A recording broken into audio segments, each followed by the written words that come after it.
And of course, we can talk about these things from a very policy-focused angle, but it's also important to remember people's personal stories with these experiences. Now, we're halfway through the morning session. We have a very important plenary session coming up next. This is a special plenary session on Russia's invasion of Ukraine. Before we begin, we're going to have a personal story from someone who had to flee the conflict in Ukraine. It's my honor to introduce to you Katya Skripko, a Ukrainian movie and theater actress and professional dancer.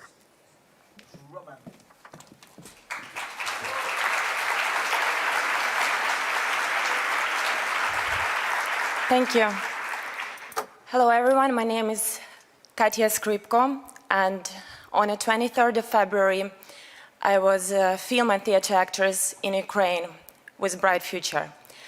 On 24th of February I turned into a refugee with a very uncertain future. The first bomb that was dropped in Kiev marked abruptly and painfully the end of the life as I knew it. In the chaos of the war, I remember thinking how funny it is to fit your whole life in a small backpack.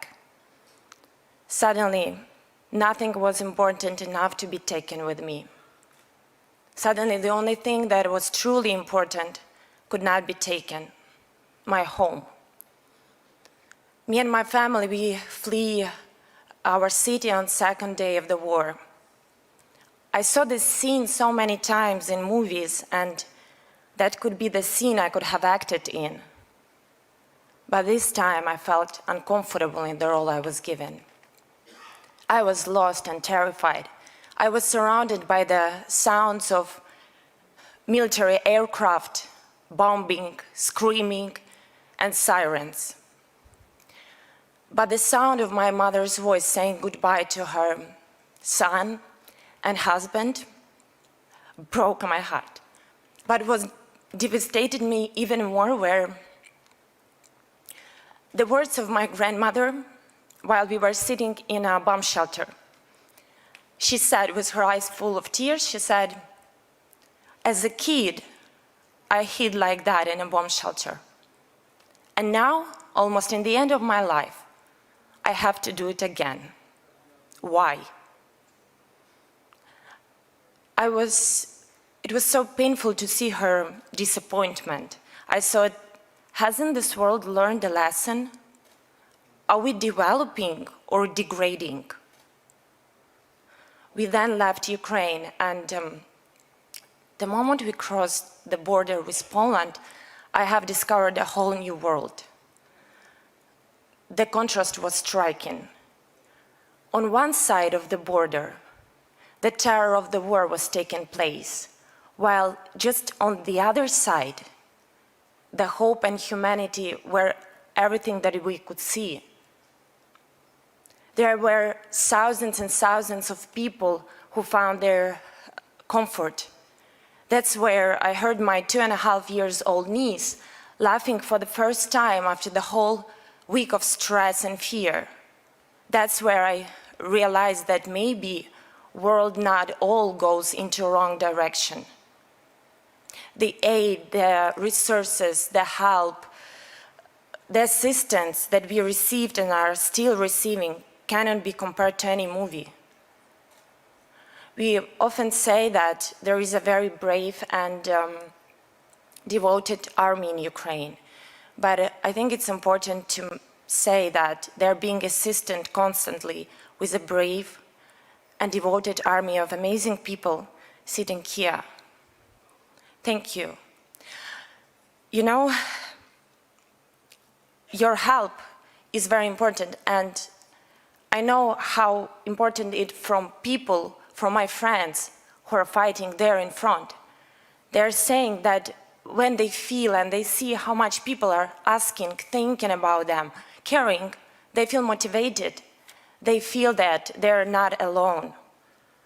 And sometimes, occasionally, it seems that the world got used to this war. And we get it. Everyone is tired. But it's just not normal to be used to such thing as war. Because in Ukraine, time is counting not in days, nor in hours, in minutes. It's just wrong to forget it. We do think that it's not only our war anymore. This is the war between degradation and civilization, between evil and good. And we know that European Union is on the side of good. Thank you. And, you know, I consider myself lucky. I have only lost my career.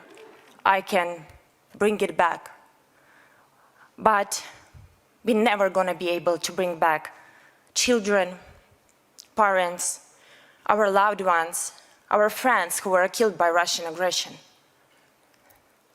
Every morning of Ukrainian, no matter where they are, starts not from coffee.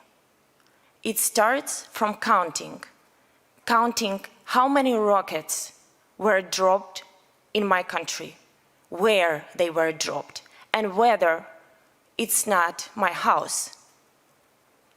One day ago, it was 40 rockets in one day.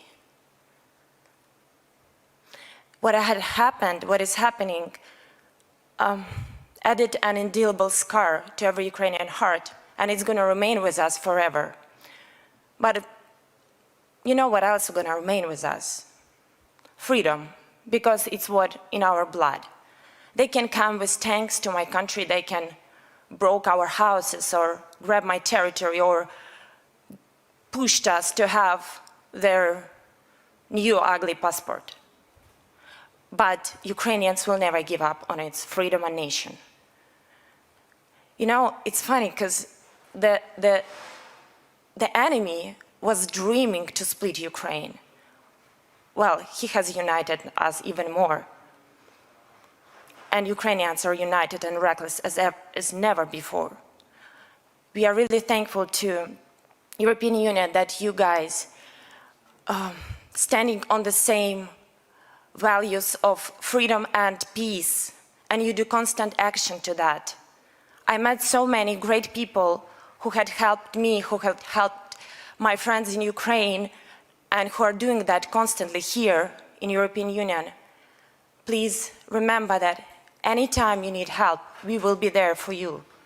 I don't know what the script of my life is saying, if there's going to be a happy ending, but I know for sure, as long as we stay united and keep acting as one, we will win. Thank you for your help. Thank you very much.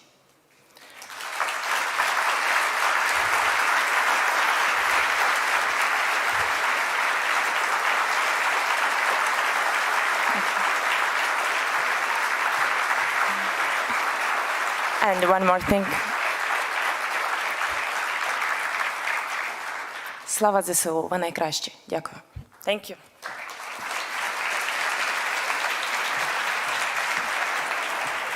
Thank you very much, Katya, for that very moving account. You know, those details are very hard to hear, but also your story is very inspiring, and I think we are all inspired by the bravery and the resilience of the Ukrainian people in the face of this Russian aggression. So thank you so much for sharing that story. We're now going to move on to a panel to